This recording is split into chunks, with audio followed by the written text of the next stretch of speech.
City session কোর্টে আমরা রয়েছি। চিফ জাজের কাছে একটা হুমকি মেল আসে।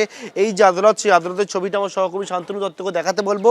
এবং যে বিষয়ে সেই মেলে উল্লেখ করা হয় বলে জানতে পারছি সেটি হচ্ছে যে আজকে দুপুরবেলা নাগাদ 1টা নাগাদ কোর্ট রুমে কোনো একটা জায়গায় বোমা রাখা আছে এবং সেই বোমা কিন্তু বিস্ফোরণ করা হবে, উড়িয়ে দেওয়া হবে আদালত।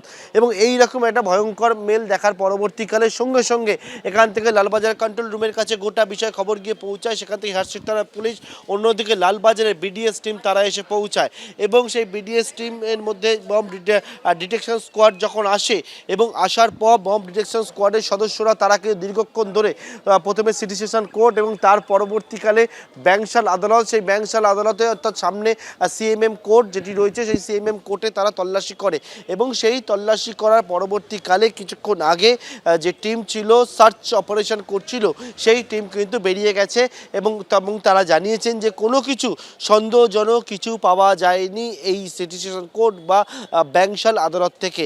কিন্তু সবথেকে যেটা বিষয় সেটা হচ্ছে রাজ্যের বিভিন্ন আদালতে এই রকম কিন্তু উড়ো মেল ফোন সেটা গিয়ে পৌঁছেছে এবং এটা কে বা কারা করলো এটা জানাটা অত্যন্ত প্রয়োজন এবং কি উদ্দেশ্যেই বা করা হলো। যেমন কলকাতার এই সিটি সেশন কোর্টে যে মেল এসছে তার তদন্ত ইতিমধ্যে লালবাজার করতে শুরু করেছে সাইবার বিভাগ। সেই মেলের আইপি অ্যাড্রেস ধরে এই মেল কোথা থেকে জেনারেট করা হয়েছে সেই বিষয়টা দেখার চেষ্টা করা হচ্ছে।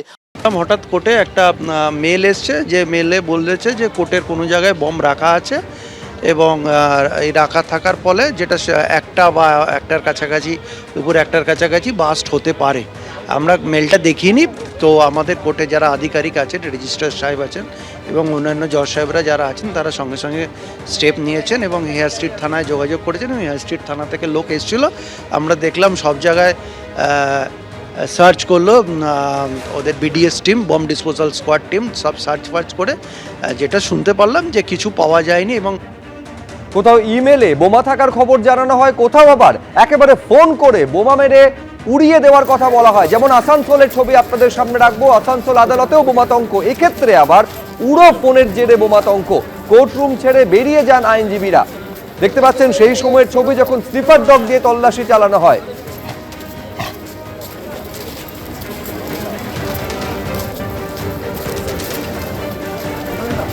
এই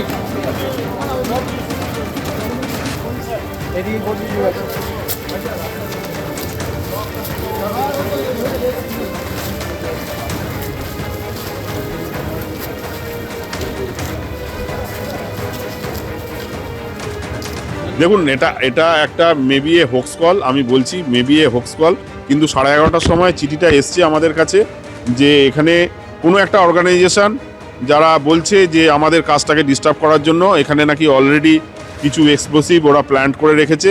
আমি অ্যাজ এ ডিস্ট্রিক্ট জাজ সবার সেফটি সিকিউরিটির জন্য একটু কোর্ট প্রেমিসেসটাকে ফাঁকা করেছি যাতে করে বোম স্কোয়াড এবং যারা আছে স্নিপার ডগ তারা যেন এটা প্রেমিসেসটাকে ভালো করে সার্চ করতে পারে। এই জন্য আমি সবার একটু কোঅপারেশন চেয়েছি। আমি এই প্রেমিসেসটা একটুখানি ফাঁকা করেছি, জাস্ট করিয়ে বোম স্কোয়াডের সার্চিংটা হলে নর্মালসি উইল বি রেস্টোর্ড। একই ছবি দেখা গেল দুর্গাপুর আদালতেও, সেখানে জেলা বিচারকের নির্দেশে খালি করা হলো আদালত।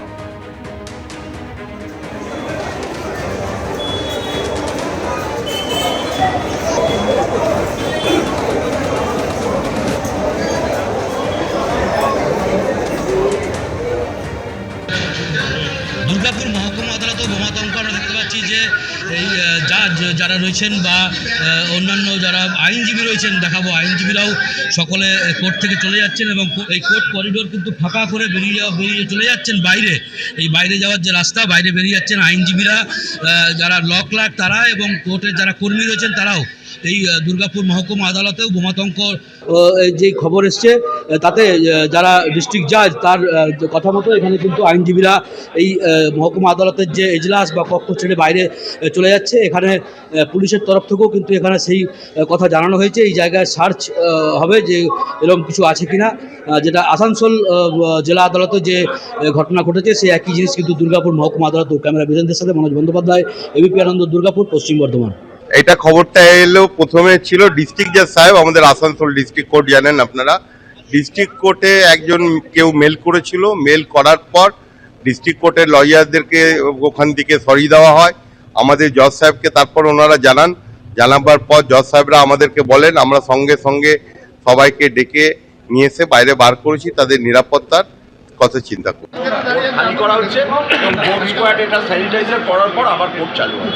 তাহলে আজকে কোর্ট বন্ধ থাকছে আমার না, কে বলেছে এটা নির্দেশটা কে দিয়েছে? ডিস্ট্রিক্ট জাজ, সেই জন্য খালি জেলা বিচারক। তাহলে আজকে কি কোর্ট বন্ধ আপাতত বন্ধ এখন? এই মুহূর্তে প্রাণ বাঁচানোটা বেশি ইম্পর্টেন্ট। স্যানিটাইজার হওয়ার পর আবার কোর্ট চালু হবে। এবিপি আনন্দ এগিয়ে থাকে, এগিয়ে রাখে।